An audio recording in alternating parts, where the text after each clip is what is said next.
மரியாதைக்குரிய இணை இயக்குனர் மேடம்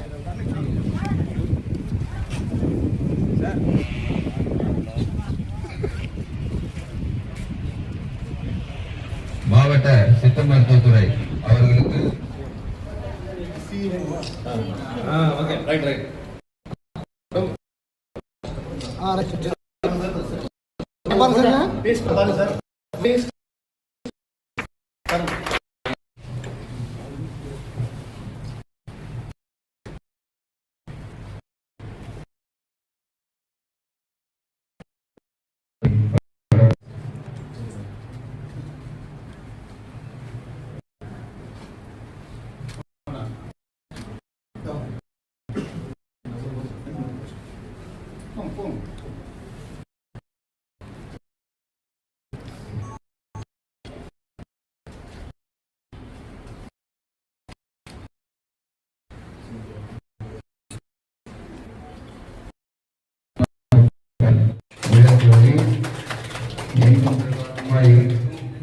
அனைவர் வாழ்விலும் ஒளி வீசட்டும்.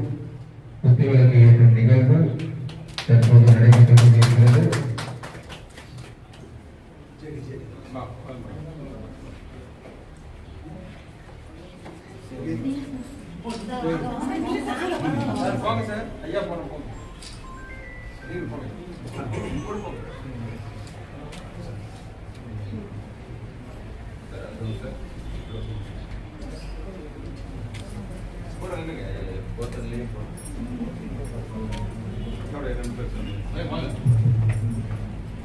கிருஷ்ணகிரி மாவட்ட முன்னாள் சித்த மருத்துவர் மாவட்ட சித்த மருத்துவ அலுவலர் பிரிவு துவக்க விழா.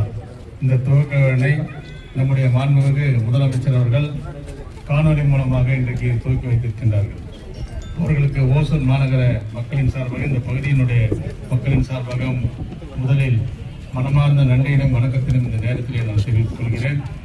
அதே போல இந்த நிகழ்ச்சியில் இணைந்திருக்கின்ற மாநகராட்சியுடைய துணை மேயர் மரியாதைக்குரிய ஆனந்தையா அவர்களே, மண்டல குழு தலைவர் மரியாதைக்குரிய ரவி அவர்களே, முன்னாள் துணை சேர்மனும் மாவட்ட அவைத்தலைவருமான அண்ணன் யுவராஜ் அவர்களே, இந்த பகுதியினுடைய ஒப்பந்ததாரர்கள் அவர்களே மற்றும் வருகை புரிந்திருக்கின்ற நம்முடைய பத்திரிகை ஊடகத்துறை சார்ந்தவர்கள் உங்கள் அத்தனை பேருக்கும் என்னுடைய மனமார்ந்த நன்றியும் வணக்கத்தினையும் தெரிவித்துக் கொண்டு, இந்த தலைமை மருத்துவமனை இன்றைக்கு இங்கே அமைந்திருக்கிறது என்று சொன்னால் அதற்கு நம்முடைய மாண்புமிகு முதலமைச்சர் அவர்களுடைய ஒரு முயற்சி.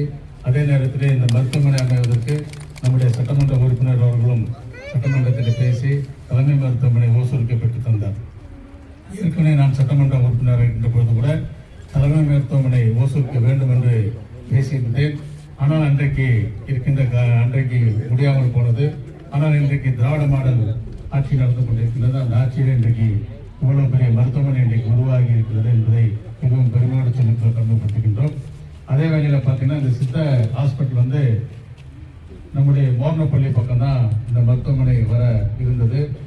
இந்த இடத்தை நான் சட்டமன்ற உறுப்பினர் அவர்களுக்கு ஏற்கனவே சொன்னார், இந்த இடத்துல நான் சொன்னேன். ஆனால் அங்கே தான் வருகிறது என்று அவரும் சொன்னார். ஏனென்று சொன்னால் தேசிய நெடுஞ்சாலை மையமாக வைத்து ஒரு மருத்துவமனை இருந்தால் நன்றாக இருக்கும் என்று எல்லாரும் விரும்பினார்கள். ஆனால் நான் என்ன சொன்னேன்னா, இந்த ராயகோட்டை ரோட்ல இருந்தால் கண்டிப்பாக நல்லா இருக்கும். ஏன்னா இந்த ரோடு மிகவும் பின்தங்கி இருக்கின்ற அனைத்து ரோடும் ஒசூரில் நல்ல வளர்ச்சி அடைஞ்சிச்சு, இந்த ராயகோட்டை ரோடு மட்டும் வளர்ச்சி அடையாது இருக்கிறது என்று சொன்னேன். சந்தர்ப்ப சூழ்நிலை அந்த இடத்துல கூட பணிகள் செய்ய முடியாமல் போய்விட்டது. நிறைய பாறை இருக்கின்ற காரணத்தினால் அங்கே ஒப்பந்த பணிகள் நிறைவேற்றப்பட முடியாமல் போனது. இந்த இடத்த நான் ஏற்கனவே இது ஹவுசிங் போர்டு கிட்ட இருந்த இடம், இந்த இடம் தான் ஏதாவது ஒன்று செய்யணும். பஸ் ஸ்டாண்டு கூட இங்கே செஞ்சால் நல்லா இருக்கும் என்று விரும்பியிருந்தோம். ஏதாவது ஒரு வகையில் இந்த இடத்துல ஒரு மருத்துவமனை தான் வர வேண்டும் என்று இருந்திருக்கிறது. அந்த மருத்துவமனை பல உயிர்களையும் காக்கின்ற ஒரு இடமாக இந்த இடம் மாறி இருக்குது என்பதை இந்த நேரத்திலே நான் மகிழ்ச்சியோடு தெரிவித்துக் கொள்ள கடமைப்பட்டிருக்கிறேன்.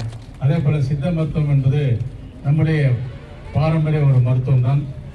அந்த மருத்துவத்தை எல்லோரும் புறந்தள்ளி இருந்தார்கள். நம்முடைய டாக்டர் கலைஞர் அவர்கள் தான் இந்த மருத்துவமனைக்கு, சித்தா மருத்துவமனைக்கு யூனிவர்சிட்டியை ஆரம்பித்தவர் நம்முடைய கலைஞர் அவர்கள் தான். நம்முடைய பேராசிரியர் அன்பழகன் அவர்கள் நம்முடைய இந்த துறையினுடைய அமைச்சராக இருக்கின்ற பொழுது இந்த சித்த மருத்துவத்திற்கென்று பல்வேறு நிதிகளை ஒதுக்கி இன்றைக்கு இந்த சித்த மருத்துவம் அனைத்து மருத்துவமனையிலும் இருக்க காரணமாக இருந்தவர்கள். இன்றைக்கு நம்முடைய மாண்புமிகு முதலமைச்சர் அவர்கள், ஏதோ மருத்துவமனையிலே ஏதோ ஒரு மூலையிலே சித்த மருத்துவ பிரிவு இயங்கிட வேண்டும் என்று எண்ணாமல் அதற்கென்று தனியாக கட்டிடங்கள் தந்து அதற்கென்று தனியாக அனைத்து உபகரணங்களும் தந்து அதற்கு தனியாக நம்முடைய மருத்துவர்களும் தந்து இந்த மருத்துவ பிரிவும் சிறப்பாக இயங்க வேண்டும் என்று விரும்பியிருக்கிறார். அந்த வகையில் அவரை நான் பாராட்ட கடமைப்பட்டிருக்கிறேன். என்று சொன்னால் கொரோனா காலத்தில் அனைவரும் ஏற்றுக்கொண்ட ஒரு மருத்துவம் சித்த மருத்துவம் என்பதை இந்த நேரத்தில் நினைவூட்ட விரும்பி நல்ல வாய்ப்பிற்கு நன்றி கூறி விடைபெறுகிறேன். நன்றி, வணக்கம்.